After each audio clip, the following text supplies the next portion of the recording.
लड़के तो वैसे भी टेकन फॉर ग्रांटेड होते हैं ना, वैसे भी तो ऑल मेन आर डॉग्स, कोई भी कुछ भी बोल के निकल जाता है। एक लड़के को थप्पड़ पड़ा किसी लड़की से, लड़का गलत होगा। लड़के ने लड़की को थप्पड़ मारा, इसकी हिम्मत कैसे होगी लड़की को मारने की। प्रॉब्लम्स होती हैं लाइफ की, वो फिजिकल लेवल पे होती है, बॉडी पे होगी या फिर मेंटल लेवल पे होगी, मन के ऊपर। तो मैं 14th फ्लोर की बालकनी की उस साइड गया, सो आई डिसाइडेड कि इसे खत्म करते हैं यार, नहीं हो पा रहा। मेरे को सिर्फ हाथ छोड़ने थे और हम ये बात नहीं कर रहे होते। तुम्हारे वो आग लग रही थी यार, क्योंकि मैं जीना चाहता हूँ। मुझे बहुत लोगों ने फील कराया कि तू तो है ही बेकार, तू अकेले मरेगा। देखो लड़की वालों ने लगाए 15 से 20 लाख रुपए शादी पे और वहां से उन्होंने 1.5 करोड़ की प्रॉपर्टी ले ली, तो it's a very good investment.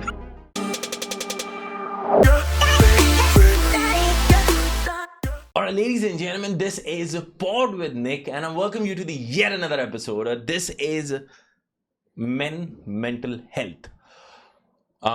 इस पे बैठ के हमें टाइम वेस्ट करना चाहिए, मैम? करना चाहिए, बिल्कुल करना चाहिए। कोई इस पे बात नहीं करता है और मेरे घर में भी इस पे बात की नहीं जाती है। मतलब अगर मेरी वाइफ अच्छा फील नहीं कर रही तो उस पर बात हो जाएगी, मेरा बच्चा अच्छा फील नहीं कर रहा उस पर बात हो जाएगी। मैं कैसा फील कर रहा हूँ इंडिविजुअली शायद कभी मैंने बात नहीं की है। और आई मेट समवन, उसके पीछे एक स्टोरी है जो मैं यहाँ पे बताऊँगा, लेकिन मैं उससे स्टार्ट करने से पहले, this is to all the men out there, you guys are not alone guys. अगर आप कुछ फील कर रहे हो ना तो उसे बताना शुरू करो। और वो चीज़ मैं भी प्रीच कर रहा हूँ, मैं भी प्रैक्टिस कर रहा हूँ। मैं ऐसे नहीं बोलूँगा कि मैंने अचीव कर ली, आपने अचीव कर ली। हैं चैलेंजेस और उसको ओवरकम कर रहे हैं। एक तो हो गया मेजर चीज़ें हो गई, डिप्रेशन हो रहा है, ये हो रहा है, तो हम उसे एक स्टेप पहले लेते हैं, वो स्टार्ट कहाँ से हो रहा है। लेकिन मेंस मेंटल हेल्थ पे बात करने का फायदा क्या है? सुनता कौन है हमारी? लड़के तो वैसे भी, आई मीन हमें तो वैसे भी, हम तो टेकन फॉर ग्रांटेड होते हैं ना, वैसे भी तो ऑल मेन आर डॉग्स, ये तो स्टैंडर्ड लाइन है हर किसी की। कोई भी कुछ भी बोल के निकल जाता है। और आप देख लो कहीं पे, अगर चलो हाँ, कहीं आपने रैंडमली देखा एक लड़के को थप्पड़ पड़ा किसी लड़की से, लड़का गलत होगा, हाँ, बिना जाने हुए। ये जजमेंट है। हाँ, अगर लड़के ने लड़की को थप्पड़ मारा तो इसकी हिम्मत कैसे होगी लड़की को मारने की। Again another judgement. हमें नहीं पता सच क्या है, कौन सही है कौन गलत है, लेकिन बाय डिफॉल्ट लड़के एक गलत माइंडसेट ये बन गया है कि लड़के ने कुछ किया होगा, लड़का गलत है, लड़का यही कर सकता है। लड़के ऐसे कैसे हो सकते हैं? लड़के तो होते ही ऐसे हैं। इसके पीछे की स्टोरी, इसके पीछे का एवोल्यूशन, इसके पीछे का आज तक का किस स्टेट में क्या हुआ है, किसी के पास टाइम नहीं है जानने का। सिर्फ एक ट्रेडमार्क है कि लड़के ऐसे ही होते हैं। तो मेंस मेंटल हेल्थ आपने शुरू तो बहुत अच्छा टॉपिक किया है, बात करने में बहुत मज़ा आएगा। लेकिन इसके पीछे ना लोग इसको सीरियस नहीं लेते, क्योंकि लड़कों को दर्द थोड़ी ना होता है, मर्द को दर्द थोड़ी ना होता है। होता है यार, होता है। बिल्कुल मुझे होता सुन है। के दर्द हुआ। और एक मुझे एक वर्ड अच्छा लगा, trademark. This is actually a trademark यार। कि बिल्कुल। मैं कि उस दिन वी वर ओवर ड्रिंक्स, तो मैंने कह रहा यार, हम मैंने पूछा कैसा है ब्रो, कह रहा है ठीक है यार। लेकिन भाई उसकी आईज वाज लाइक नम, वो मतलब वो कुछ जा रहा है किसी स्टेट से अपनी लाइफ में, तो कह रहा ठीक हूँ, लेकिन बोल रहा है वो ठीक हूँ क्योंकि यहाँ ठीक है वो, लेकिन अंदर तो मर रहा है वो आदमी यार। होता है, बहुतों के साथ होता है। मेरे साथ भी एक फेज रहा है मेरी लाइफ में जहाँ पे मैं अंदर से कुड़ कुड़ के मर रहा था। लेकिन You have a very deep. The reason he's here is you have a very deep story. So just where did this whole start up? कहाँ पैदा हुआ है, कैसे हुआ? Just let's start from the scratch यार. Okay, so I am from a army background. Basically मेरे dad army में major थे, रिटायर हुए थे। सो मैं दिल्ली में पैदा हुआ था, but because of my dad's work, और मेरी मॉम होम मिनिस्ट्री में काम करती थी, so they both retired gazetted officers. So मेरे डैड की वजह से ऑब्वियसली मैंने काफ़ी जगह पे रिलोकेट किया है, ट्रैवल किया है, अलग अलग लोकेशन में पोस्टिंग होती थी XYZ। तो मैं दिल्ली में पैदा हुआ था, लेकिन मैं पुणे भी रहा हूँ, मैं कैलकाटा भी रहा हूँ, जितने भी कैंटोनमेंट्स हैं मैं उन्हीं में ही पला बड़ा हूँ। तो 5th क्लास के आसपास माई डैड डिसाइडेड कि मैं अपनी जॉब में प्री मेच्योर रिटायरमेंट लूँगा and then I will start a business something. अब मैं 5th क्लास में यहाँ पे GHPS वसंत विहार में मेरा एडमिशन हुआ कि भैया चलो। मैं घर का बड़ा बेटा हूँ, तो मेरा भाई मेरे से 4 साल छोटा है। अब ये तो हो गया, लेकिन जैसे ही एडमिशन हुआ उसी के ही 2 महीने के बाद मेरे फादर का कार में एक्सीडेंट हो गया, और उनकी स्पाइनल कॉर्ड में से जो लिक्विड होता है पीछे, स्पाइनल लिक्विड होता है, वो सारा लीक आउट कर गया, and he was on completely bed rest. Doctors, और ये वसंत कुंज में जो स्पाइनल सेंटर है उससे 10 साल, उसके बनने के 10 साल पहले की बात है। तो डॉक्टर्स ने तो बोल दिया ये सिर्फ मुंह से बोल पाएंगे, हिल भी नहीं पाएंगे। भाई अब obviously our entire life went crashing down. मेरी मॉम भी मतलब अब सब मम्मी को ही संभालना था। तो फिर And you were two brothers. Yes, 2 brothers and mom. So mom has taken care of us from then till now. मतलब अगर मम्मी नहीं होती तो ना पापा की कोई देखभाल कर रहा होता और ना आज हम जिस जगह पे है हम कर पा रहे होते। तो I think my mother became the man of the house, like we say always कि there is always an alpha in the family, so she became the man of the house and she has brought up to this level till today. अब हमने वो बात की, जो बात करें ना, हम भी यहाँ पे सबकॉन्शियसली एक वो चीज़ बोल रहे हैं हाँ कि हाँ मैन बिल्कुल, of the house. Yes, because होता यही है ना, लड़के होते ही मैन ऑफ द हाउस हैं। हमारे देश में प्रॉब्लम ही यही है कि अगर लड़का है तो वो मैन ऑफ द हाउस होगा, प्रॉपर्टी में उसका हक होगा, ठीक है, और सब कुछ बाय डिफॉल्ट उसे ही मिलेगा। और इसके अलावा क्या है कि हाँ सारी रिस्पॉन्सिबिलिटी उसी, मतलब वो बाय डिफॉल्ट रिस्पॉन्सिबिलिटी के लिए पैदा होता है। अगर लड़का पैदा होगा तो इंजीनियर बनेगा, डॉक्टर बनेगा, घर का आगे ये करेगा यार, ये he'll find something not creative but he'll find majorly something जिससे पैसा आए, प्रोफेशनल काम कुछ। अब आप खुद देखो ना, आप देखो आजकल शादियों में डिवोर्स बहुत जल्दी हो रहा है। तो एक ना बहुत फेमस एक साइकोलॉजिस्ट हैं, मैं उनका नाम भूल रहा हूँ, उन्होंने एक बात बोली थी कि हम लड़कों को पैदाइश से क्या सिखाते हैं, तुम्हें फर्स्ट आना है, अच्छे मार्क्स लाने हैं, अच्छी नौकरी मिलेगी, उससे क्या होगा, सेटल हो पाओगे, घर ले पाओगे, उससे क्या होगा, तुम्हें अच्छी लड़की मिलेगी शादी करने के लिए, ठीक है, तुम अपना घर बाहर चला पाओगे, you will have a well settled family. और लड़कियों को बचपन से क्या सिखाया जाता है, घर संभालो, रिश्ते बना के रखो, XYZ सारा कुछ। सो आप देखोगे over a period of time men are very good at engineering, the physical task, women are very good at handling emotional tasks, ठीक है, administrative work हो गया कुछ। yes. अब आप सो बेसिकली एक है फिजिकल एक्टिविटीज और एक है इमोशनल एक्टिविटीज। ये दोनों जब सामने खड़े होते हैं शादी के टाइम पे, there is nothing in common, you are asking two poles apart to make a family together. हाँ, बिकॉज जो उसके वॉइड्स हैं वो एक दूसरे को पूरा कर रहे हैं। हाँ, लेकिन ये अब लोग समझते नहीं। हाँ, दे स्टिल थिंक यार हमारी वो ना कंपैटिबिलिटी का आजकल क्वेश्चन आने लग गया है कि यार I don't think we are compatible, I don't think. अरे भाई, दो अलग पोल्स ही तो अट्रैक्ट करते हैं एक दूसरे को, that is why you become a complete family. तो ये चीज़ में अब क्या होता है कि यार लड़के को समझना चाहिए, लड़के को अंडरस्टैंडिंग होना चाहिए। अगर लड़का अंडरस्टैंडिंग नहीं है तो he doesn't care about the the aspects of a women. आपको कैसे पता है? आपने तो एक हियरिंग में, एक 5 मिनट में आपने एक जजमेंट पास कर दी एक लड़के के ऊपर। आपको क्या पता उसको पूरी जिंदगी दौड़ाया गया है।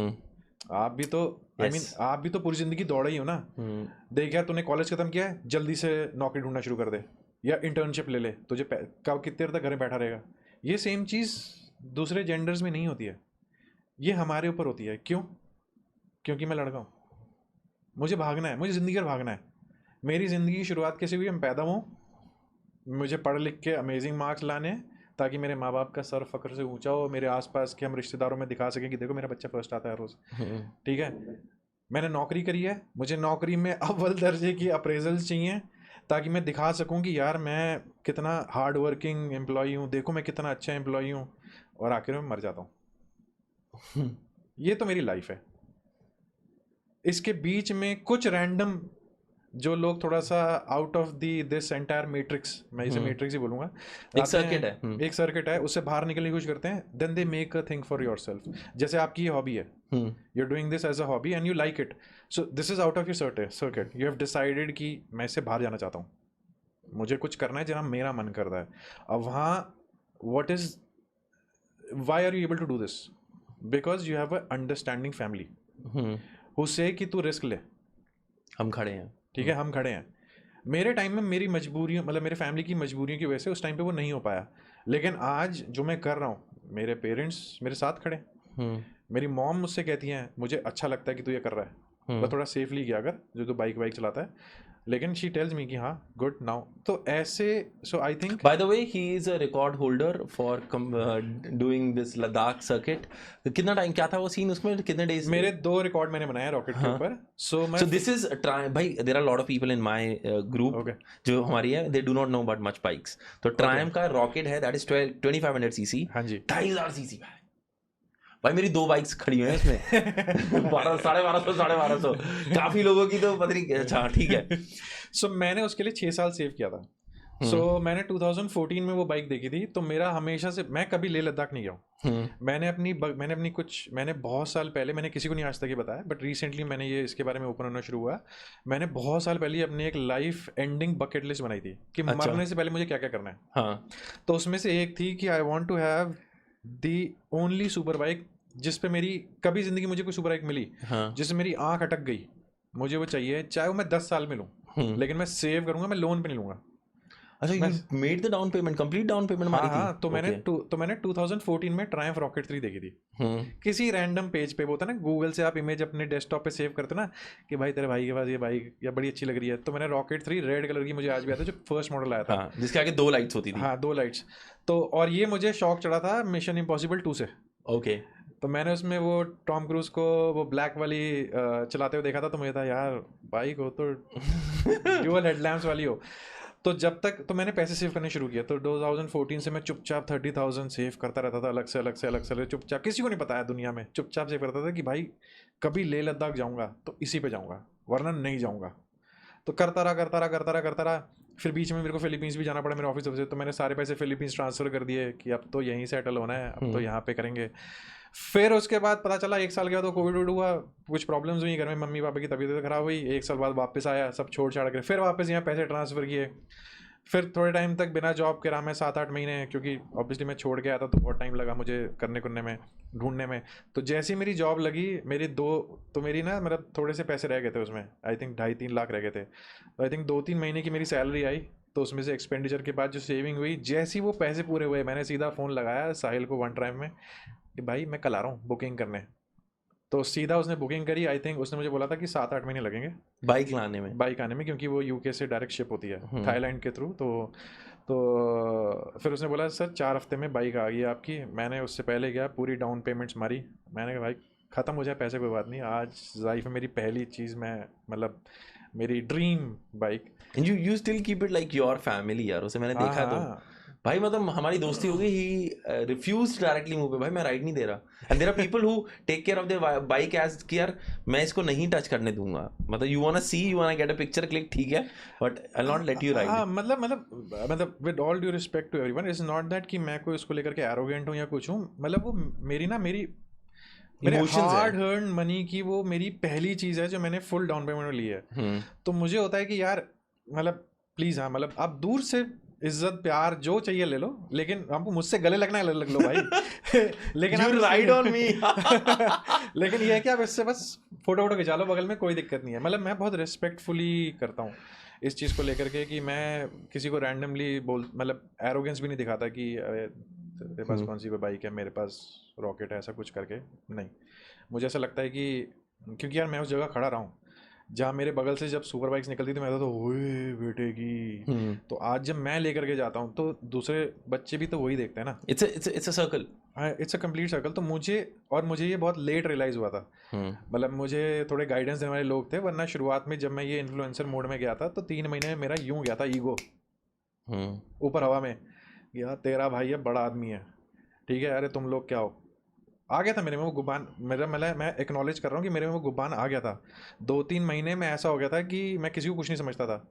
फिर मेरे कुछ पुराने दोस्त आ रहे हैं और मेरे कुछ क्लोज हैं इंपॉर्टेंट पीपल अराउंड में, उन्होंने बोला क्या भाई तू इकलौता है क्या, और नहीं है लोग दुनिया में जो फेमस है, क्या हवाबाजी हो रही है ये।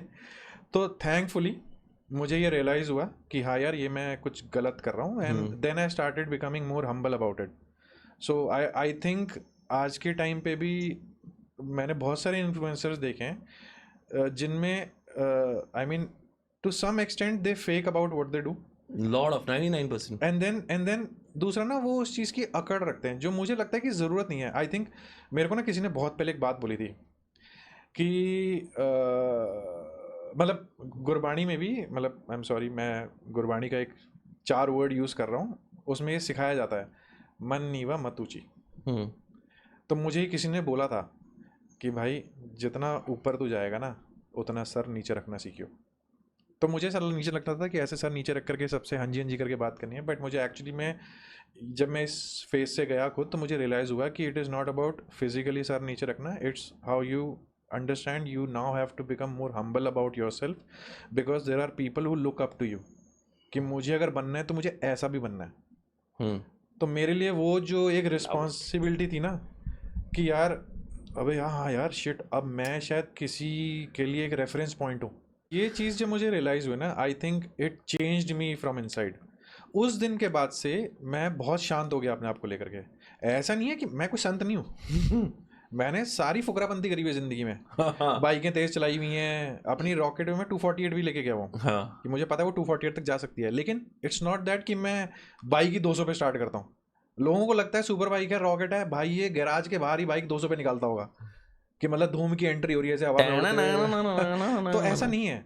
आई mean I usually ride on 80-90 kmph on an average. अगर हाईवे खुला मिल गया तो 110-120 कर लिया।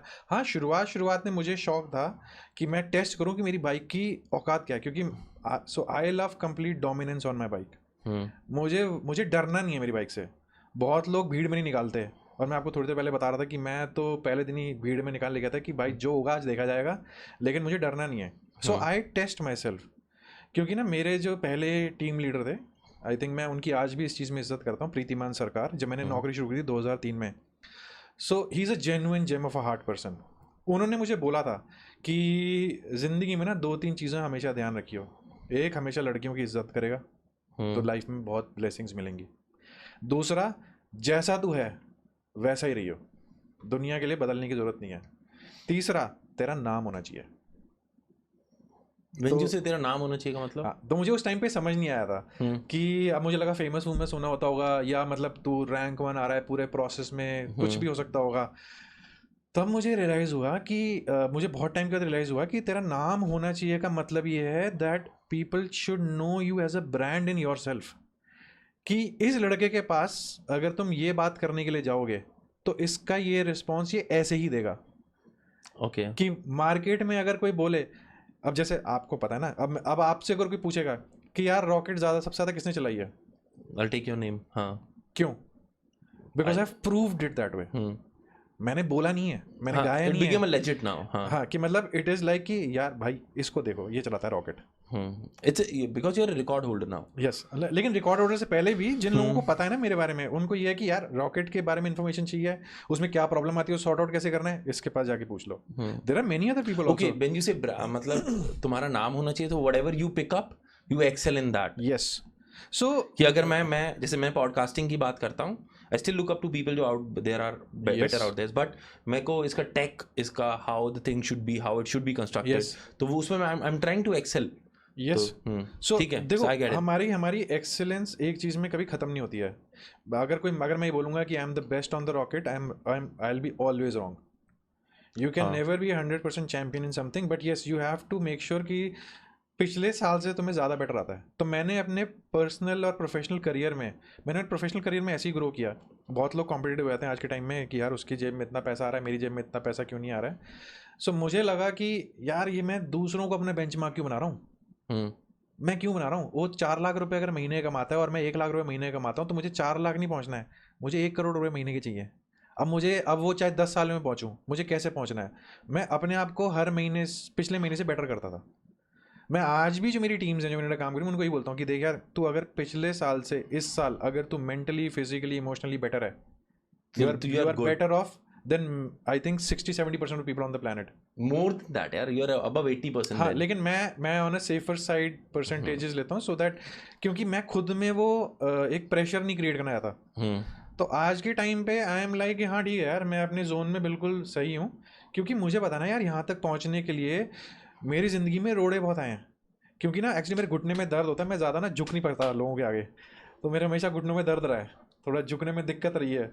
तो अब जो ज़्यादा झुकते नहीं है ना, वो लोग फिर उनको ट्रिगर करते हैं ज़्यादा, उनको टारगेट भी करते हैं कि यार सक्सेस तो झुक के अचीव होती है, तुम्हें किसी के आगे चापलूसी करनी पड़ती है। मैंने नहीं करी है, मैं ना करूँगा ना मैंने करी है। हाँ, मैं इज्जत पूरी देता हूँ। अगर आपको इज्जत चापलूसी लगती है तो हाँ भाई, मैं I think every human being deserves a basic respect, irrespective of कि वो कहाँ पर हो, आपको चाहे आपके चपड़ासी से लेकर के CEO तक। आई थिंक हंजी या आप करके बात करना is a basic respect.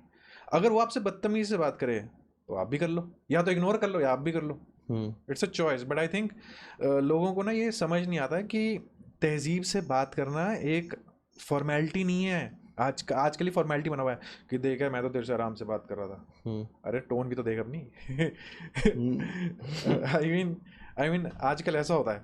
Is the biggest thing that happened in your life? तुम्हें लगा यार ये मेरी लाइफ की सबसे बड़ी लर्निंग थी इसके थ्रू कि मेरे कुछ ऐसा ज़िंदगी में घट रहा हो? सो मैं जो भी आपको बताने वाला हूँ वैसे वो फुटेज के लिए नहीं है, लोगों को लगता है कि ऐसे कोई ड्रामेटिक स्टोरी बता दो तो अरे अरे अरे मुझे थोड़ा फुटेज मिल जाएगा, बट आई थिंक सो मेरे लाइफ में एक फेज़ आया था जहाँ पे अरे यार बताना चाहिए नहीं बताना चाहिए, क्योंकि ना see men are always suppose to be strong, we can't be weak. So मेरे लाइफ में एक फेज़ आया था जहाँ मैं रहता था और मैं 14th फ्लोर पे था, तो मैं 14th फ्लोर की बालकनी की उस साइड गया। सो आई डिसाइडेड कि इसे ख़त्म करते हैं यार, नहीं हो पा रहा। टच वुड मेरे को सिर्फ हाथ छोड़ने थे और हम ये बात नहीं कर रहे होते। मेरे दिमाग में ऐसे ही आया कि यार माँ बाप को तो बता दूं कि प्रॉब्लम्स क्या हैं, एटलीस्ट उन्हें तो पता हो, वरना वो तो हमेशा इसी टेंशन में रहेंगे कि यार हमें तो लगता था बहुत खुश है अपनी लाइफ में। मैं वापस आया, मॉम के पास गया, उन्हें बताया, उन्होंने तो पहले 2 चांटे लगाए। तुमने ये बताया कि मैं कूदने वाला था? हाँ मैं देखो मैं बताता हूँ तो मैं सब बताता हूँ, फिर मैं फिल्टर विल्टर नहीं करता, मैं घुमा के नहीं बताता, मैं सीधे बताता हूँ कि ये करने जा रहा था। उन्होंने बहुत डांटा, चांटे वाटे के मारे, कह रहे तेरा दिमाग ख़राब है, क्यों कर रहा है, सब ठीक हो जाएगा, ये हो जाएगा वो जाएगा। उसके बाद उसी के ही आई थिंक 10-15 दिन के बाद मैं फिलीपींस चला गया ऑफिस की तरफ से।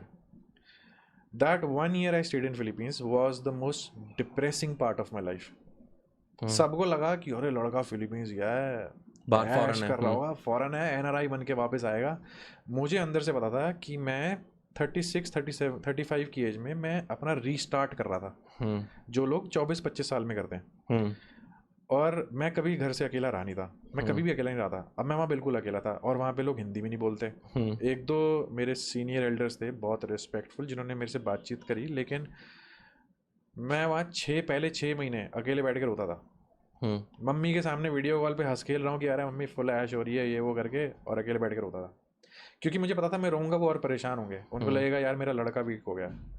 हाँ, और लड़का वीक नहीं हो सकता, लड़का वीक हो गया तो मैं कुछ नहीं कर सकती।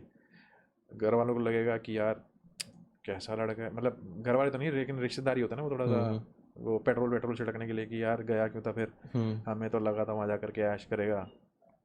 होते हैं बहुत लोग दुनिया में जो इस चीज़ पे और मिर्ची लगाते हैं। तो मैं अकेले बैठ के रोता था और 6 महीने रोया हूँ मैं। पहले 6 महीने वॉज लाइक कि मैं हर रोज़ 2-3 घंटे रो रहा होता चुपचाप बैठ करके, क्योंकि किसी से बात कर नहीं सकता मैं, क्योंकि यार सबकी अपनी लाइफ में प्रॉब्लम है, और हम लड़कों को यही होता है ना यार मैं अपनी इस प्रॉब्लम किससे शेयर करूं, सब तो परेशान है।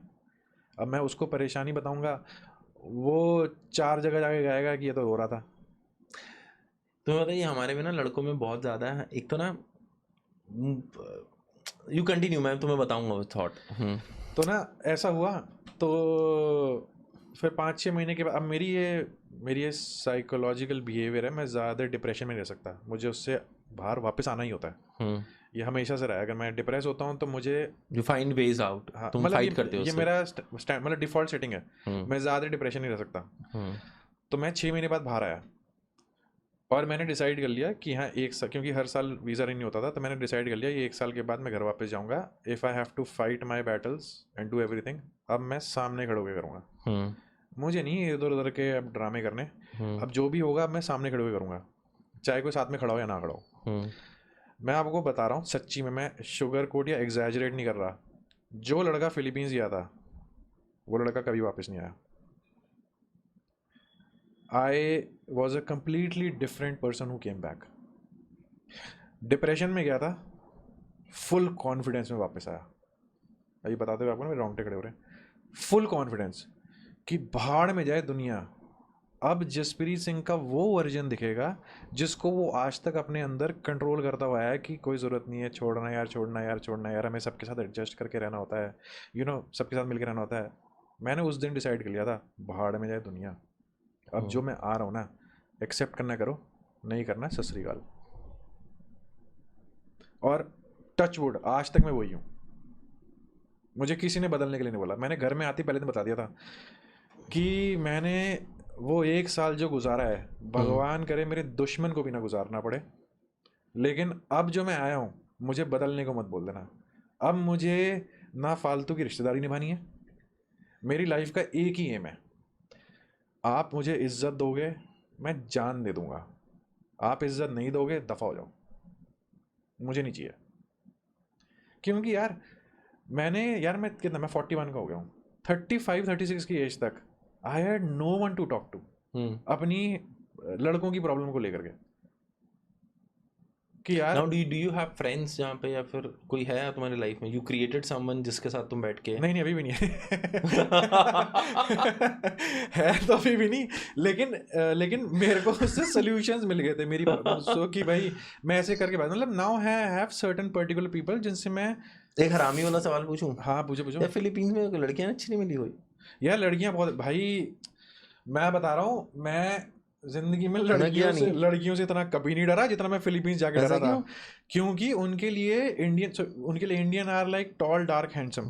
अब यार मैं 6 फुट का हूँ और उनको जिनके नाक लंबी होती है ना भाई, वो दीवानी हो जाती है उनकी। अब मैं 6 फुट का क्या कर रही हूँ? अरे क्योंकि सबकी वहां नाक छोटी होती है ना, मुंह छोटा होता है ना उनका, तो यार तुम अगर मेरी तरह सोच रहे हो ना भाई तो मैं बता रहा हूँ यार भाई, मेरे को ना ऐसे कमेंट आते थे कि मतलब मुझे होता था मैडम अगर आप 10-12 साल पहले मिली होती ना तो मैं ज़रूर कोशिश करता, लेकिन अब मैं ना उस फेज़ में नहीं हूँ। लेकिन मैं ये टीवी के लिए नहीं बोल रहा कि भाई मैं ऐसा बस शरीफ सा था, मैं एक्चुअली में ना उस स्टेज से बाहर आ गया था। मेरी पर्सनल प्रॉब्लम्स इतनी थी कि nothing used to excite me. तो मुझे लगता था कि कोई लड़की भी जैसे there were couple of females जिन्होंने मुझे सीरियसली भी अप्रोच किया था, कि क्योंकि वहाँ लड़कियाँ इस चीज़ को लेकर के ओपन है।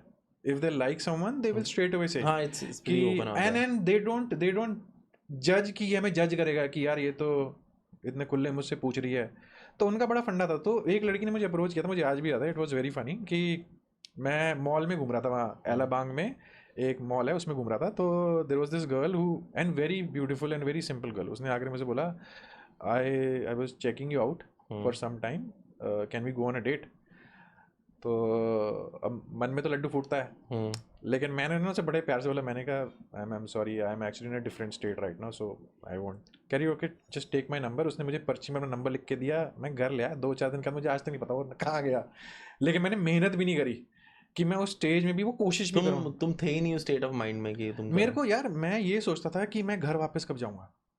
तुम्हें ना यार समझ गया, I can relate to this. मुझे बीच में लगा, जब मैं मम्मी को बताता, मम्मी को लगता था कि तुझे होम सिकनेस हो रही है, तुझे होम सिकनेस हो रही है। मुझे हर कोई ये बोलता तुझे होम सिकनेस हो रही है, और मैं ये नहीं समझा पा रहा था कि मुझे होम सिकनेस नहीं हो रही है, मैं अपनी प्रॉब्लम्स को सॉल्व नहीं कर पा रहा हूँ। और मुझे ना अधूरी प्रॉब्लम्स और अधूरे सिनेरियोज, मतलब बीच में लटकाने वाली चीज़ें पसंद नहीं है। I'm a very, मतलब now in my life I'm a very कैसी, मतलब what type of problems were they? Problems बहुत सारी थी यार, जैसे माँ बाप परेशान थे, अब मतलब बहुत ज़्यादा परेशान बिना थे। बात का मैं यार 2-3 चीज़ें ना ऐसे भी होती हैं, मैं बताता हूँ।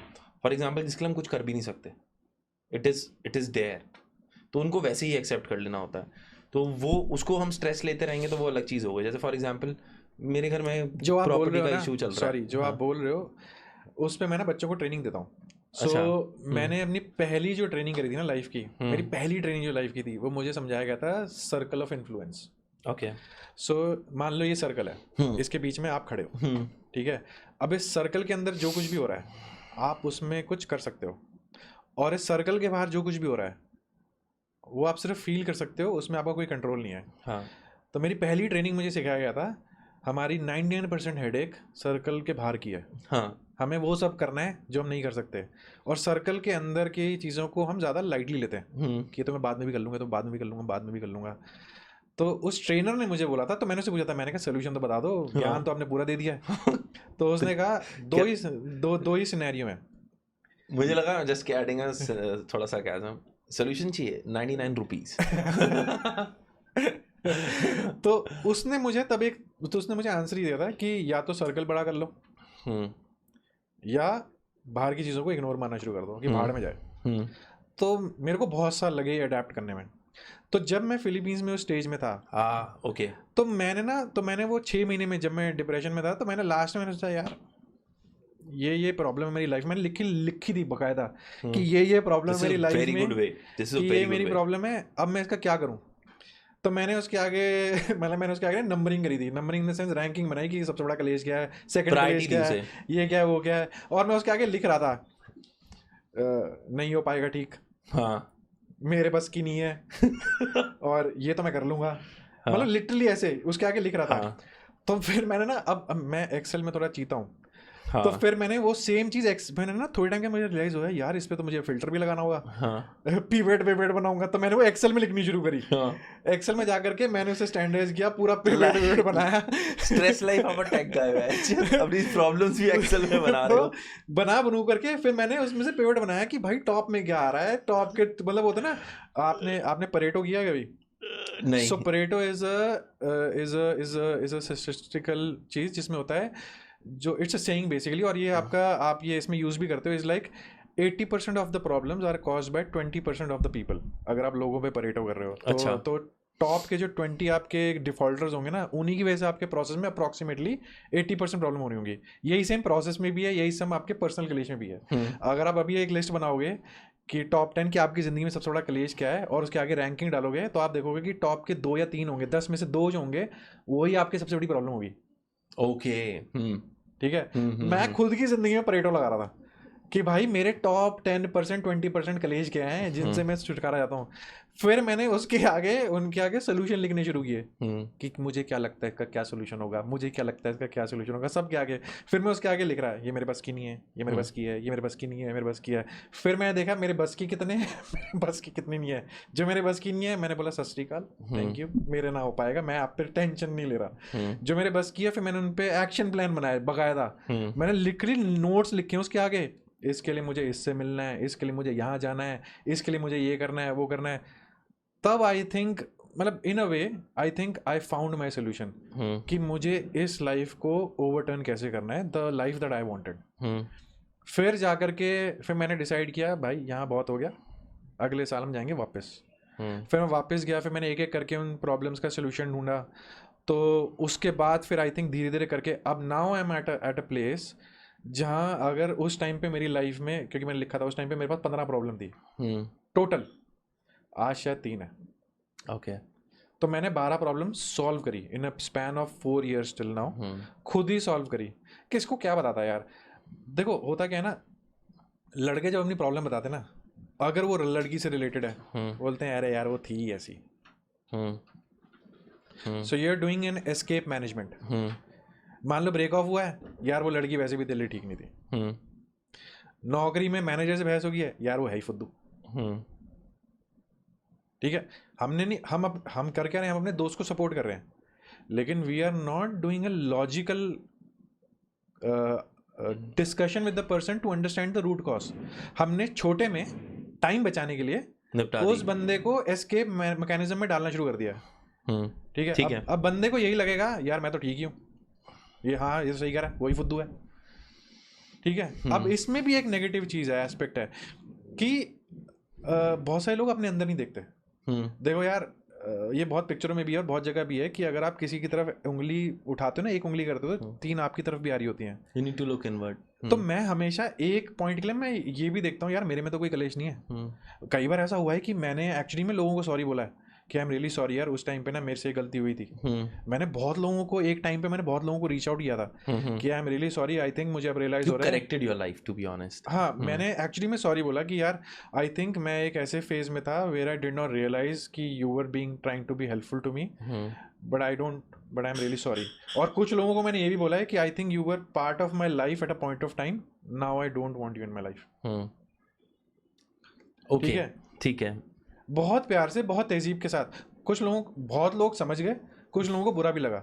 उनको था यार हम तो दोस्त ही तो थे, मैं तो तेरा हमेशा बुला ही चाहता था। मैंने कहा यार थैंक यू, आई थिंक बस सत श्री अकाल हो गया बस। उसके बाद मैसेज आया, ब्लॉक कर दिया। यार अब बहस वहस नहीं करनी, अब बहस का टाइम नहीं है, अपनी ज़िंदगी जियो, दूसरों को जीने दो, ख़त्म कहानी। यू नो, मैंने अभी जैसे आपका सुन रहा था ना, तो it came out to be more on the spiritual ground. ठीक है, मैं स्पिरिचुअल इंक्लाइंड पे हूँ। तो हमारे उसमें बोला जाता है ना, जैसे मैंने बताया कि ब्रेक लो 5 दिन का, तो basically Philippines was a break to be honest, जहाँ पर ना तुम अकेले थे और तुम्हें लड़ना था अकेले। जैसे होता है ना कि यार उसको एक केज में फेंक दे जहाँ पे शेर है, तो तुमने उसको आइडेंटिफाई किया और तुमने उसको किल किया। ठीक है, it's more like a retrospection. और मुझे ऐसा लगता है कि हर इंसान ना, चाहे जैसा भी है, जिस स्टेट में भी है, कहीं ना कहीं उसको ना एक दिन अपना निकालना चाहिए, गुरुद्वारे जाओ, कहीं जाओ, sit there, do not talk to anyone, just retrospect कि यार तुम्हारी ज़िंदगी में क्या चल रहा है, तुम इस महीने तुमने जो किया वो अच्छा है नहीं है, लास्ट मंथ कैसा था। तो एक टाइप से ना अकाउंट्स करो अपनी लाइफ का, और उससे बहुत हेल्प होती है, उससे तुम्हें पता चलता है तुम कहाँ जा रहे हो यार, वो सांस लेना होता है। एंड आई थिंक वो 6 मंथ्स जो तुम्हारे फिलीपींस वाले थे ना, that was your breather for it, मुझे ऐसा लगता है। मुझे ऐसा लगता है पहले, मतलब in a way you are right, but मुझे ऐसा लगता है कि पहले 6 महीने भगवान ने मुझे बहुत रगड़ा कि बेटा तू कहाँ का हीरो है, तुझे मैं दिखाता हूँ ज़िंदगी में तकलीफ़ें और कितनी हो सकती हैं। फिर I think the less 6 months उसने कहा यार चल ठीक है, बख्श देता हूँ मैं तुझे, थोड़ी अक्ल दे देता हूँ कि तू समझ जाएगा ये चीज़ें। आई थिंक वो जो 1 साल मैंने पूरा गुजारा है, it completely changed me as a human being. एक चीज़ और बोलूँगा,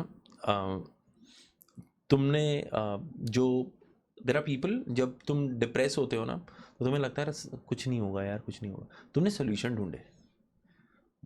तुम जैसे मुझे बता रहे थे ना, जो तुम्हारे वो आग लग रही थी यार, क्योंकि मैं जीना चाहता हूँ। एग्जैक्टली माय ब्रदर, ये भाई जिंदगी बहुत बहुत आप इम्पोर्टेंट है। मानोगे नहीं, मैंने एक लाइफ का फेज देखा है जहाँ मुझे लगता था कि मेरे से ज़्यादा बेकार लड़का कोई नहीं है। मुझे बहुत लोगों ने फील कराया कि तू तो है ही बेकार, तू अकेले मरेगा।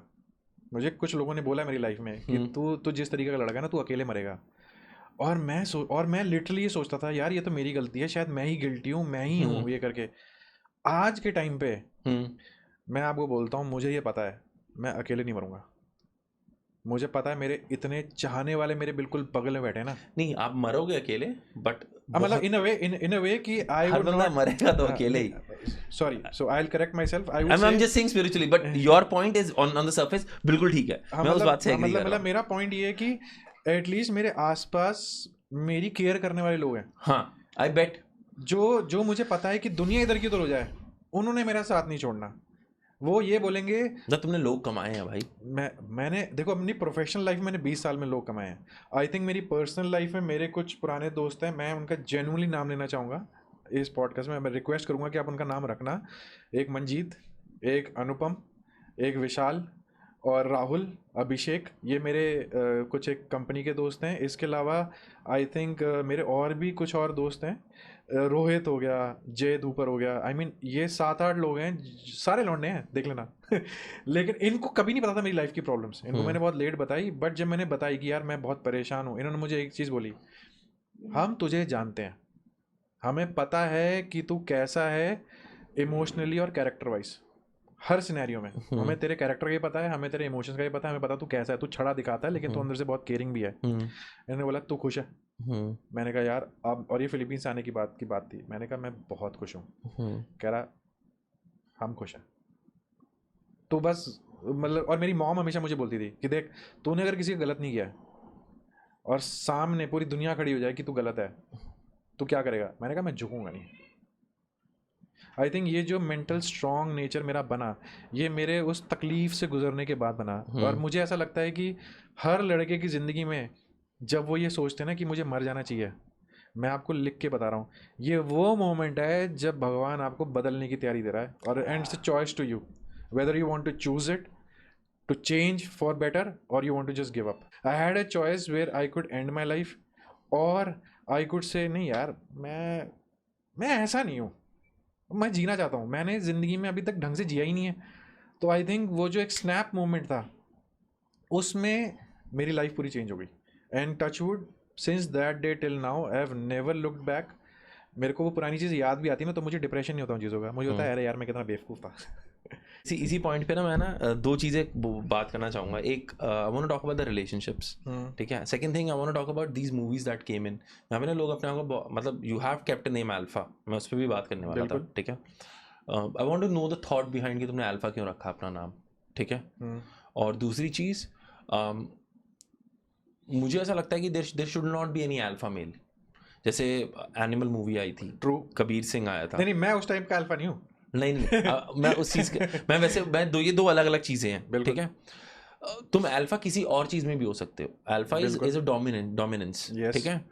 और जो एनिमल मूवी में दिखाया, एंड देयर आर पीपल जिन्होंने बोला कि मूवी खराब थी, ये थी, but there are lot of women who loved it, the toxicity they loved it.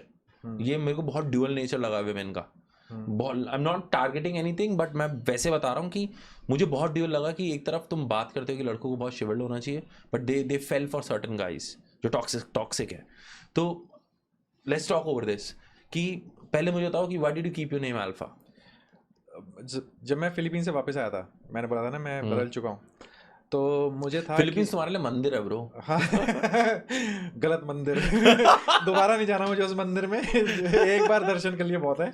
तो I mean I have some friends there जिनसे मैं अभी भी कांटेक्ट में रहता हूँ, वेरी अमेजिंग पीपल, 2-4 ही हैं, बट कभी जिंदगी में फिलीपींस गया तो मैं उनसे ज़रूर मिलूंगा. तो जब मैं आया था ना, तो मैं ऑब्वियसली दूसरे माइंडसेट में था. तो ऐसे ही अचानक से एक दिन मेरे में आया कि यार अब बहुत हो गया, अब I just want to call myself something जहाँ पे मेरा कॉन्फिडेंस बूस्ट होता रहे. तो उस टाइम पे मुझे ये अल्फा सिग्मा नहीं पता था, मैंने सिर्फ अल्फा ही सुना था. तो मैंने सोचा कि ठीक है, I take this name alpha for myself, I call myself, try calling myself alpha, लेकिन मैं एक अच्छा अल्फा बनूंगा फॉर माई सेल्फ. तो मैंने अल्फा मेल डालना शुरू किया, फिर मैंने हटा दिया, मैंने कहा यार छोड़ो. फिर मैंने देखा काफ़ी रील्स में और काफ़ी उसमें कि भाई ये sigma male is a better male, ये मेल वो मेल. तो मैंने सिग्मा किया 2-4 दिन के लिए अपने इंस्टाग्राम के बायो में, फिर मैंने वो भी हटा दिया. फिर इवेंचुअली मैंने बोला यार let me go back to my origin point, what I decided, and I will make the best version of it. मैंने वापस से अल्फा किया कि alpha doesn't mean that I am dominant, alpha means I will not take shit. So मेरा एक version है उसी alpha का कि I respect you but I will not bend down. बहुत सिंपल. अब आपने बोला ये एनिमल मूवी, ये सारी मूवी, मुझे ना ऐसा लगता है कि अब इसमें ना एक मर्दों का एक बहुत ही वायलेंट नेचर दिखाया है. मुझे लगता है कि हर मर्द को ये वायलेंट नेचर अपनी फैमिली से बाहर रखना चाहिए, and it should be on emergency purposes only, self defence. हाँ मतलब शरीफ नहीं हो. अब जैसे मैं शरीफ नहीं हूँ, मैं भी नहीं हूँ बहुत मुझे पता है लेकिन होता ये कि तहजीब में रहो, लेकिन जब इमरजेंसी आए तो सामने वाले को पता होना चाहिए कि मैं यहाँ कलेश नहीं कर सकता. इसकी एक साइड है जो एक रिजर्व्ड साइड है. ओके ठीक है. तो मुझे वो चीज़ें पसंद है. तो मुझे ऐसा लगता है कि ये सब मूवीज़ में जो दिखाया हुआ ना कि ये लड़कियों को मैन हैंडल कर रहे हैं, वो कर रहे हैं, क्यों कर रहे हो? तुम्हें मर्द बनना है ना, तो वहाँ मर्द बनो, ज़रूरी है. जाओ बॉर्डर पे, या जब सड़क पे या कहीं पे कोई किसी लड़की से बदतमीजी कर रहा है, कोई तो किसी लाचार के साथ भी कर रहा है, मतलब हाँ किसी भी जो मतलब दुखी है या उस टाइम पे एक सफरिंग में है, उसकी मदद करो ना.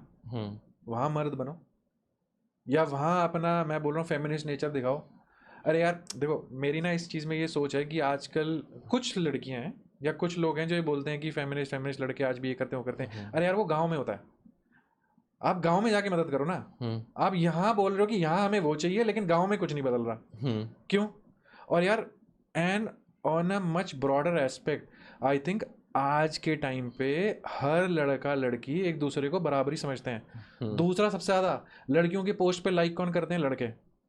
लेकिन आप कुछ लड़कियों की या कुछ मतलब लड़के लड़कियां जो भी हैं आजकल पता क्या डाल रहे होते हैं इंस्टाग्राम की रील में? उसने मुझे छोड़ दिया था, अब देखो उसने किसको छोड़ा था. हाँ ठीक है. क्या हो भाई तुम, मतलब क्या हो? ठीक है यार, you made yourself better, good for you. तो तुम्हें तो आज के टाइम में ना लोग किसी एक चीज टॉपिक को पकड़ के उसमें डिमीन करके अपने आप को ऊपर दिखाते हैं. You don't need that.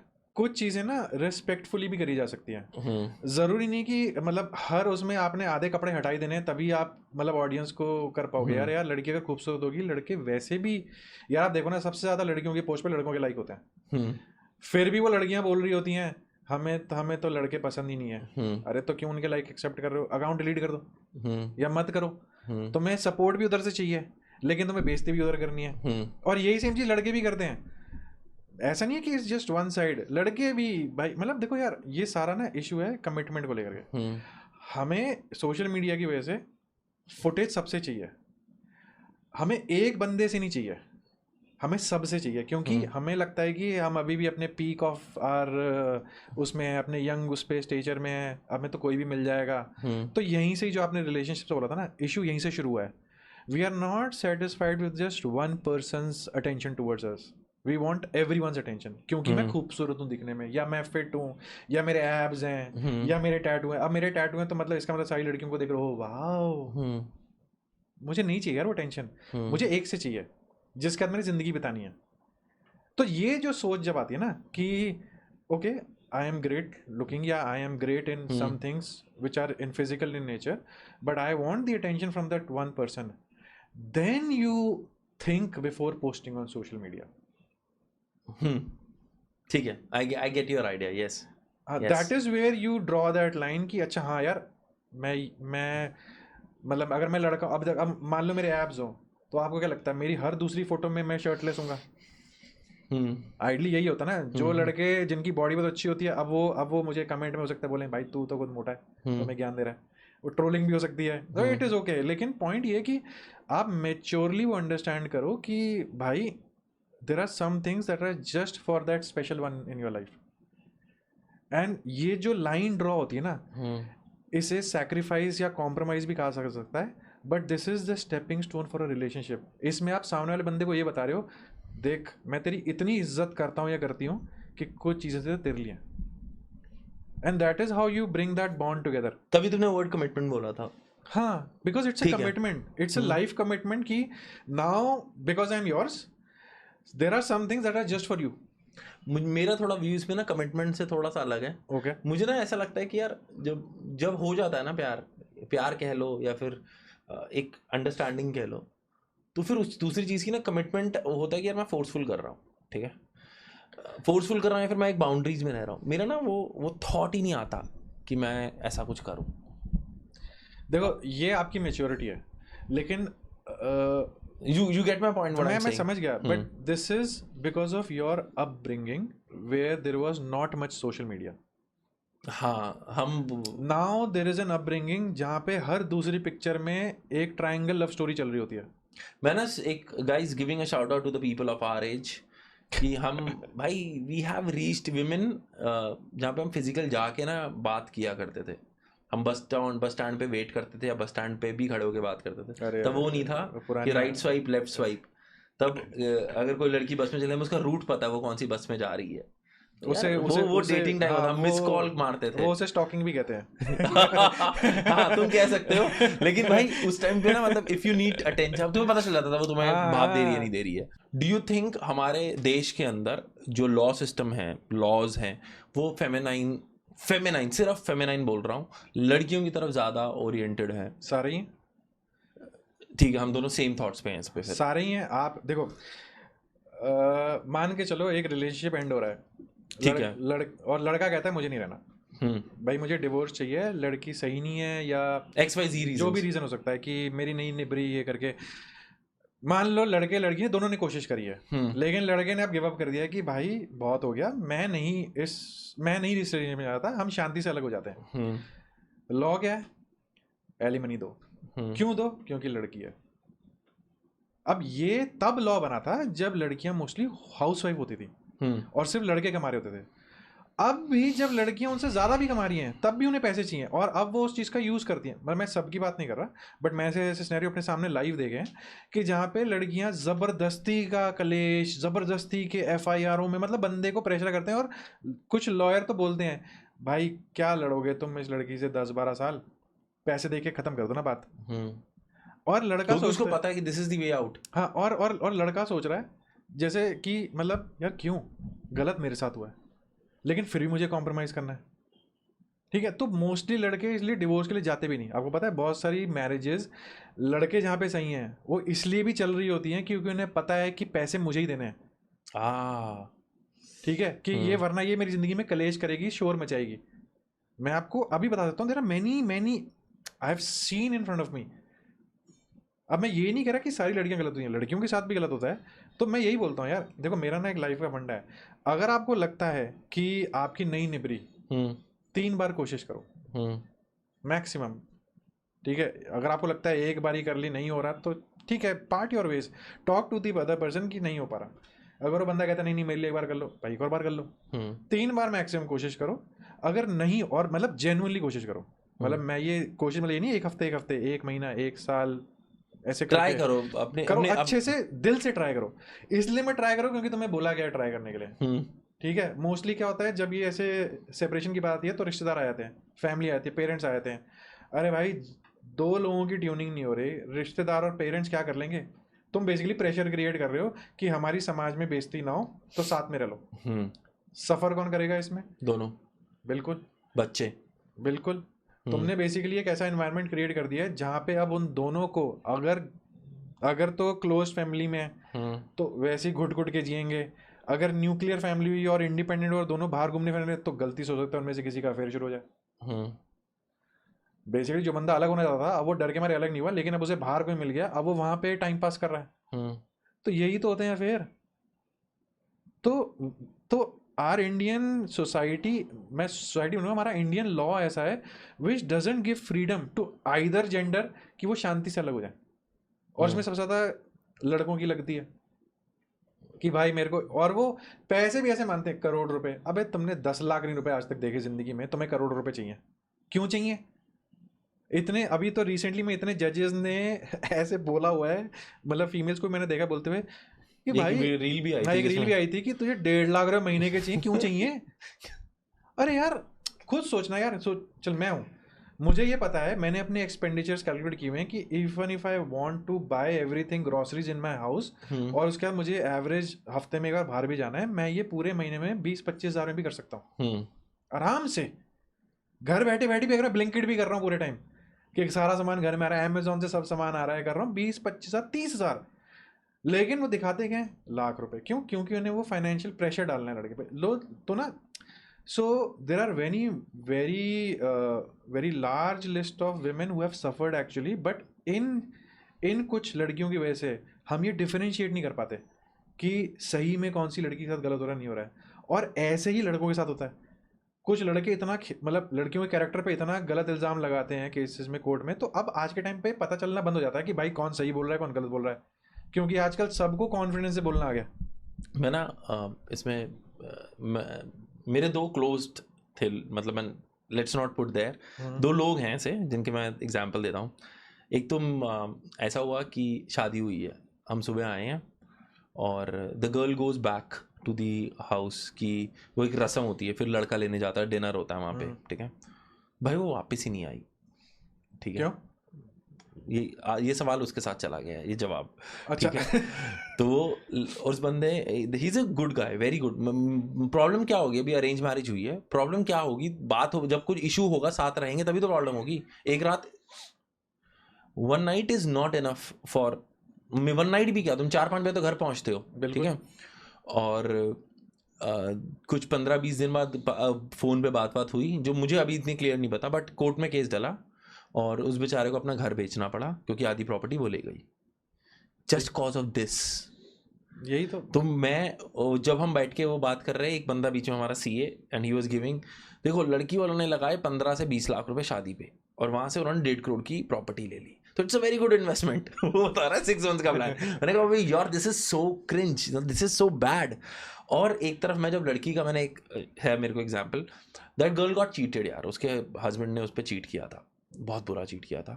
तो वो, उस लड़की ने पैसे नहीं मांगे, उसने सिर्फ वो मांगा कि जो मेरा हक बनता है, मेरा हक बनता है, वो जैसे भी मैं नहीं जो उसमें भी ड्रामा हुआ होगा। हाँ, उसमें भी कलेश हुए, बट मेरे को जो लड़की का व्यू लगा, that I felt very genuine for that girl. एक तो वो चीट हुई, उसका परिवार टूटा, ठीक है, दो didn't have kids at that time.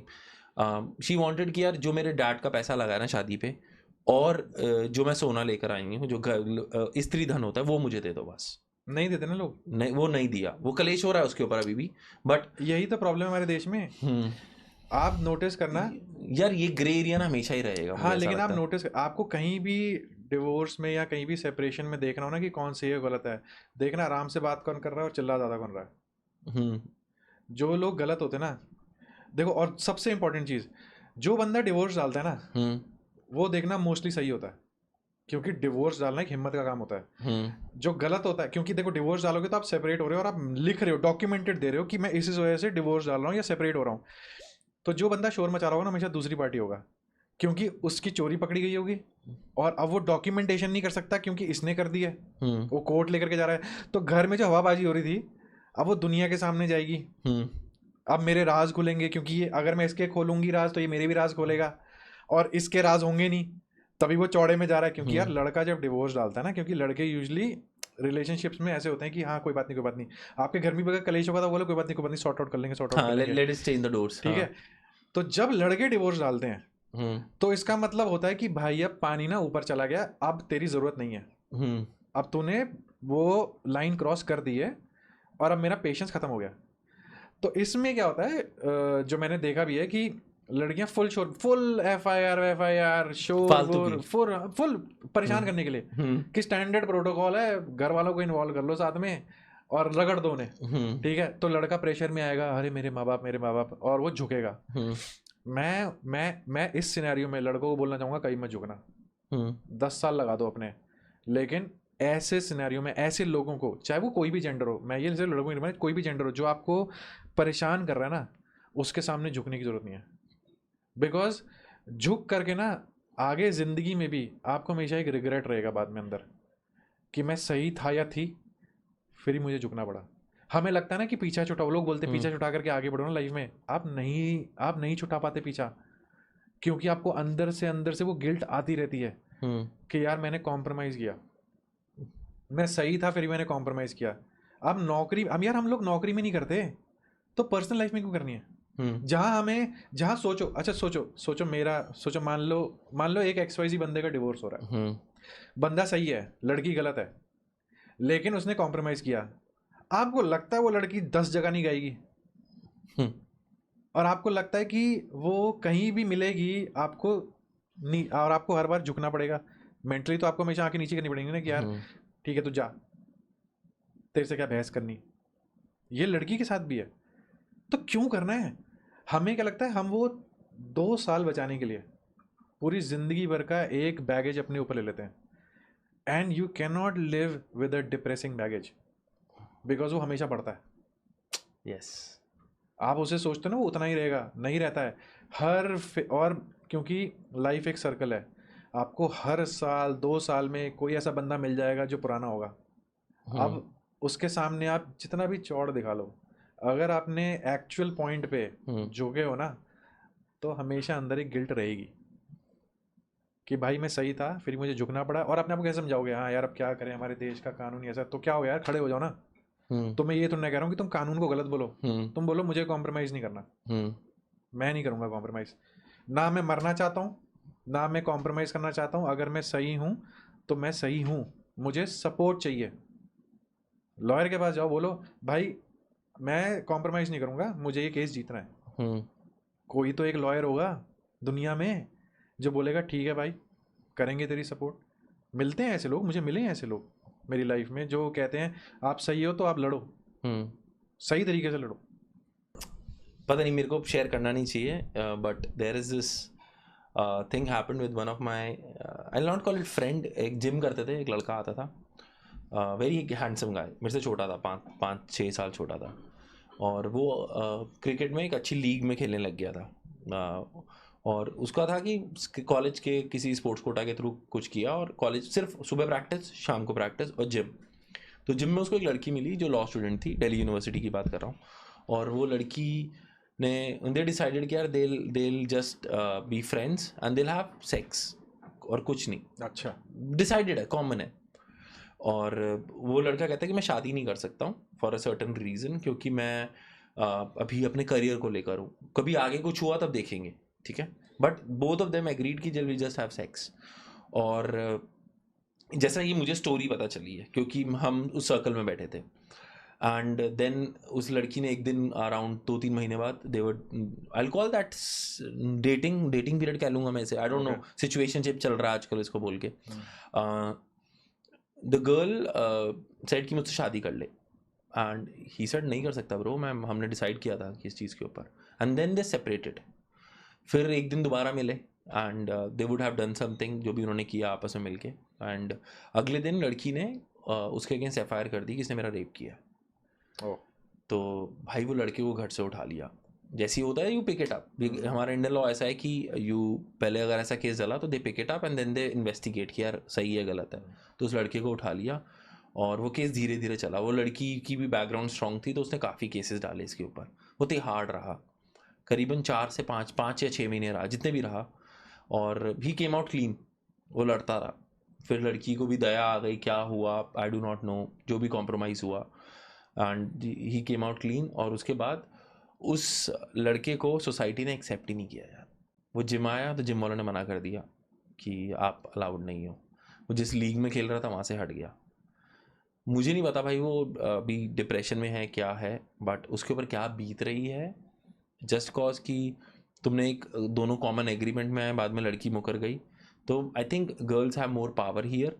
तो मैं ऐसा नहीं कह रहा कि कोई गलत है कोई सही है, बट इसका मेरे को ऐसा लगता है कि यार तुम किसी चीज़ का ना फालतू फ़ायदा मत उठाओ, एडवांटेज मत उठाओ। तुम्हारी अगर जो भी चीज़ है उसको वैसे ही रहने दो। दिस वाज, पता नहीं मैंने क्यों शेयर किया, बट ठीक है। नहीं बिल्कुल सही शेयर किया। It's a good example of abusing of power. Yes, ठीक वो है। एक तिलक नगर में भी हुआ था, अभी थप्पड़ मार दिया था एक हाँ सरदार वो जी था। सरदार जी को तो वो उस पे, लेकिन बाद में सॉरी बोल दिया था कि हाँ नहीं मैं यार, तो ये लेकिन जब तक वो सॉरी नहीं बोला पूरा दुनिया उसके अगेंस्ट थी। मैंने आपसे शुरुआत में क्या बोला था कि लड़का अगर थप्पड़ मारे तो वो नामर्द है, अगर लड़की ने थप्पड़ मारा है तो लड़के ने कुछ गलत किया। हाँ हाँ, मैंने ये डिफॉल्ट हो चुका है। हाँ, लेकिन क्यों? यही तो प्रॉब्लम है हमारे देश में, सोसाइटी में ही है एक प्रॉब्लम कि भाई लड़की कभी गलत नहीं हो सकती। क्यों नहीं हो सकती? क्योंकि वो लड़की है। मैं लड़कियों के अगेंस्ट नहीं हूँ, मैं बहुत रिस्पेक्ट करता हूँ लड़कियों की इन जनरल भी। I am a chivalrist in my personal life. लेकिन मैं अब उस स्टेज में हूँ लाइफ के जहाँ मुझे होता है अगर आप सही हो तो आप सही हो, आप गलत हो इर्रिस्पेक्टिव ऑफ जेंडर। ठीक है। अब जैसे जैसे आपने इस लड़के का बताया, पहली बात तो उसे दूसरी बार जाना नहीं चाहिए था, उसने बेवकूफ़ी करी। यार अब ये ठीक किसको है, पता होता है लेकिन यार। नहीं अरे हम लड़कों की भी इंट्यूशन होती है, हमें पता होता है कि ये कलेश मीटिंग हो रही भाई है, मैं लेकिन हम कभी कभार दिमाग से नहीं सोचते, नीचे से सोचते हैं, तो वो हाँ, हमारा वही फर्क कलेश। इतनी बड़ी है ना वो भाई। हमारी गलती यही होती है हाँ कि हम जब गलत जगह से सोचते हैं तो हमारी जिंदगी में कलेश होते हैं। ठीक है। हाँ, तो लेकिन उसके लेकिन उसके बाद भी जब वो FIR हुई, वो हुई, जो कुछ भी हुआ, उसने वो सफ़र किया आइडली, मतलब गलत हुआ उसके बाद बहुत। And I am really happy कि उसने उसके बाद भी उसने कॉम्प्रोमाइज़ नहीं किया। उसका आई एम श्योर उसका आउटकम न्यूज़ में भी उसे डलवा देना चाहिए था कि भाई ऐसे ऐसे करके। मैं होता, अगर मैं उसकी जगह होता, मैं सबसे पहले न्यूज़पेपर में ऐड करवाता कि भाई ऐसे ऐसे कलेश हुआ था, हम साफ आए बाहर, बिकॉज दैट्स डॉक्यूमेंटेशन। ठीक है। अब वो हो सकता है उधर से प्रेशर आता, आपने कैसे कर दिया, वो कैसे कर दिया, अब भाड़ में जाओ, तब का मुझे तब देखेंगे। मुझे जीना है। जैसे पॉइंट था ना मेरा इनिशियली, मुझे जीना है, मुझे सर उठा के जीना है। वो डॉक्यूमेंटेशन आप पूरी दुनिया में फैला दो कि भाई ये हुआ था, ऐसा ऐसा आउटकम ये आया। अब उसके बाद वो जिस जिम में गया उसने मना कर दिया, जिन्होंने मना किया, मैं ये बोलूँगा वो सब फुद्दू हैं। ट्रू, मैं चौड़े में बोलूँगा वो सब फुद्दू हैं, बिकॉज जब कोर्ट ने साबित कर दिया कि लड़का निर्दोष है, तुम कोर्ट से बड़े नहीं हो तो ब्रो। तुम कौन हो? तो इसका मतलब तुम्हारी सोच छोटी है।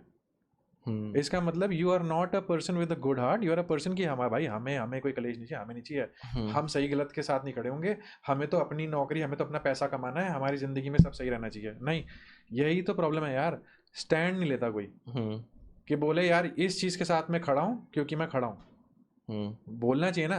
तब भी यार देखो यार, आपके सामने 10 गुंडे आपको मारने के लिए आ रहे हैं, 50 लोग खड़े हैं सिर्फ देख रहे हैं।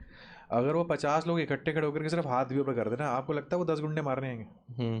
ट्रू, लड़ाई से पहले लड़ाई खत्म होगी है ऐसे सिनेरियो में, बिकॉज यूनिटी इज पावर। हमें बचपन में सिखाया जाता ना, एक डंडी तोड़ सकते हो, एक गुच्छा डंडी का नहीं तोड़ सकते। आज के टाइम पे वो लोग करते ही नहीं है, उनको समझ ही नहीं आता है कि वी आर हम जो स्पीशीज है ना, हम human beings, we are a social species, we need to support each other. हाँ भाई, तेरे अपने करियर एस्पिरेशन है, बहुत बढ़िया है, मैं सपोर्ट करता हूँ, लेकिन अगर तुझे दिख रहा है सामने वाला बंदा मुसीबत में है तो मदद कर देना एक बार के लिए। क्या चला जाएगा? अगर टाइम में कर दे, नहीं है तो कोई बात नहीं, बोल दे यार आई एम सॉरी, मन में ही बोल दे कि यार मैं मदद नहीं कर पाया। And there would be lot of people जिनको तुम्हें फिल्टर आउट करना है। भाई जल्दी कर लोगे, हमारे 35-40 में आके करोगे तो बहुत और मुश्किल हो जाएगा। 20 या 25 साल की उम्र में कर लोगे कि तुम्हें पता चलेगा यार ये मेरा जेन्युइन दोस्त है, तो तुम्हें वो रिलेशनशिप में ना इन्वेस्ट करना पड़ता है। तुम्हें भी उनके साथ खड़े रहना पड़ता है, उनकी ज़रूरतों में उनको सुनना पड़ता है, उनका कंधा बनना पड़ता है, एक भाई बनना पड़ता है। तो it is the time you do it. Anything you want to say before we wrap up यार? मैं छोटे में यही बोलूँगा कि हर लड़के की ज़िंदगी में ये कई बार ये सिनेरियो आता है जहाँ उसे लगता है आई एम नॉट इनफ या मुझे ये ख़त्म कर देना चाहिए। तो मैं ये बोलूँगा वो तुम्हारा एक टेस्ट है to make you a better man. Just take your time patiently and pass it through. और उसी टाइम जैसे आपने बोला एक सेल्फ एनालिसिस करो, अपने अंदर देखो कि मैं इस सिचुएशन में क्यों पहुंचा, मैं अगली बार ऐसा क्या कर सकता हूँ। अपनी ह्यूमैनिटी मत छोड़ना, मतलब सेल्फिश मत हो जाना, मैं तो यही बोलूँगा, because then you will be a better man in many aspects. शीशे के सामने खड़े हो, देखो मैं अपनी इज्जत करता हूँ कि नहीं करता हूँ। अगर अपनी इज्जत करते हो बहुत बढ़िया, फकर से रखो। अपनी इज्जत नहीं करते हो तो देखो अपनी इज्जत क्यों नहीं करते हो, उन चीज़ों को सॉल्व कर दो। लोग बोलते हैं हमने गलती करी थी, हमें ज़िंदगी भर से झेलना पड़ेगा। मैं बोलता हूँ गलती के लिए अपने मन में भगवान से सॉरी बोलो और उसके आगे बढ़ जाओ। You don't have to live with guilt your entire life. You can just apologize to yourself and God and to the person if possible. Move on. अगर वो अगर वो आपकी अपॉलॉजी एक्सेप्ट करता है ग्रेट, नहीं करता fuck it, I don't care. भाई दुनिया को खुश करने के लिए नहीं हम पैदा हुए हैं, हमें भी इंसान है, हमें भी चाहिए भाई, जिंदगी जीनी है हमें। सो आई वुड ओनली से कि enjoy your life, be nice to everyone अगर इफ पॉसिबल। अगर नहीं है तो just mind your own business, that's it, and enjoy life. Suicide या ऐसा कोई भी हार्ड स्टेप लेने से पहले just make sure that your understanding is just a test. And there are people outside, just ask for help. लोग हैं yes जो हेल्प करते हैं, you just need to ask, तुम्हें सिर्फ हाथ बढ़ाना है। With this, we're gonna wrap up here, guys. This is Pod with Nick. और ब्यूटीफुल एपिसोड यार, दिल की बात की है। पसंद आए तो please let us know in the comment section. I am gonna leave a link to his Instagram channel in the description box, please go check it out. और कुछ भी क्वेरी है ना, आप कमेंट सेक्शन में जाके प्लीज देखना और बात करते हैं वहां पे बात करते हैं। कुछ ऐसा आपके कुछ हुआ है ना तो कमेंट सेक्शन में करना ब्रो। अगर इफ यू फील कि यार हमें कुछ और करना चाहिए तो हम दोनों इकट्ठे लाइव आते हैं, कभी प्लान करेंगे। इफ थिंग्स गो लाइव हम वहां बैठ के चिल मारेंगे यार। एक बार पॉड विद निक पे भी लाइव होगा। Going forward, see you, adios.